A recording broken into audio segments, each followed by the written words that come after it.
Mr. President and Mrs. Reagan, distinguished guests, my friends.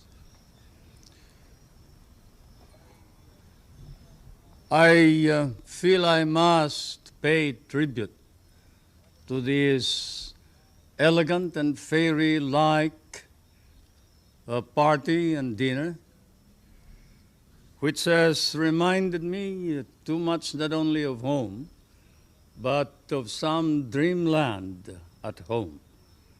A tribute to the taste and sense of beauty, to perhaps primarily not only to President Reagan, but Mrs. Reagan, for this lovely party, which I shall always remember as the Firefly Party in the White House.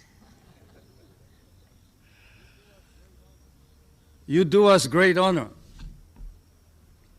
with this dinner.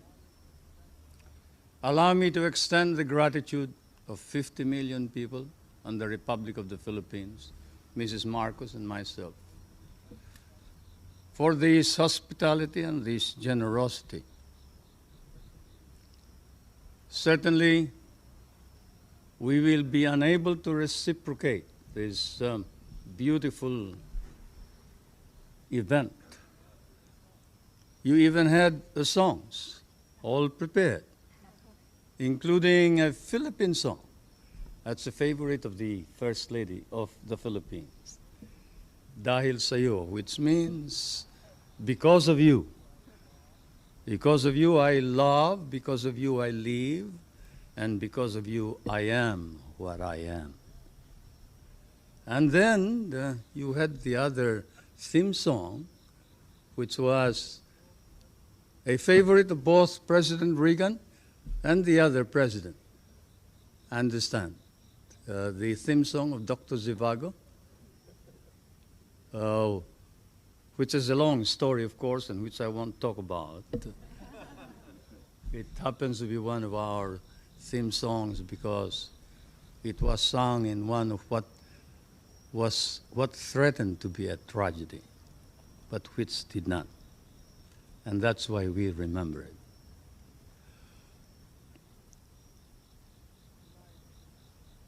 Tonight, the Philippines once again is obligated to you, Mr. President, for your kind and generous words. And the periods of difficulty, and perhaps therefore it is not too rash to say that it is proper to use the appellation friendship between the American and the Filipino. That friendship, that abiding friendship, we cherish and cherish deeply. And this is why, as I come and stand once again on American soil, Mr. President, I cannot but be candid. I would not be candid if I did not speak too of those misunderstandings and the adversities which we have faced together. For the world faces challenge and change. We are in a period of ferment. As one of your great writers has said, you have passed through a period of torment, an ordeal, perhaps of tragedy, as you experienced the assassination of some of your American leaders, constitutional crisis in the presidency, the trauma of Vietnam, and occasionally doubts about your own capability. Certainly, as we look around in Asia, the countries of that part of the world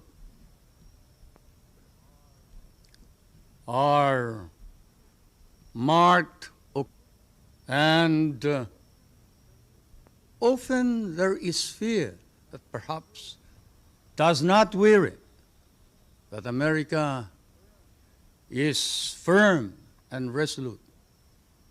Actions, but that it faces and confronts its problems squarely, fairly, justly.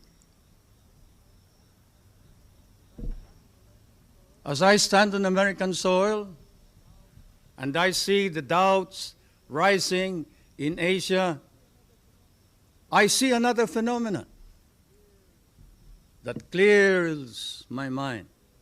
It is the phenomenon of an American nation led by a new leadership, earnestly exerting heroic efforts in order to stop the slide and the loss of prestige of American leadership throughout the world. Yes, Mr. President, out of the dark, out of the shadows of the decline in even respect for America and decline for her leadership, there is a rising and emerging a new America, not only in Asia, but perhaps throughout the world.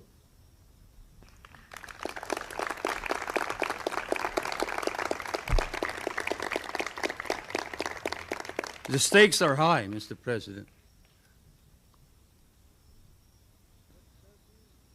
Let there be strength and greatness for the American nation, for only then can there be hope for us, the poorer nations, and let America reclaim her role, her historic place, and her historic relationship with the poorer nations of the world, the members of the third world, my world, for that is your rightful place, Mr. President.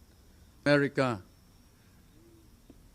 this strength and capability to reclaim her natural place and historic relationship with all the nations and with other nations, reestablish order in our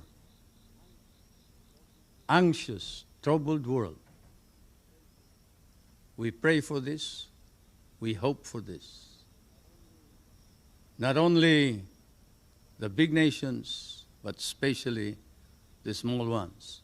And so may I ask you to rise and join me to a toast to the continued health and success of the President of the United States, the prosperity and the strength of the American people, and the friendship of the peoples of the United States and the Philippines.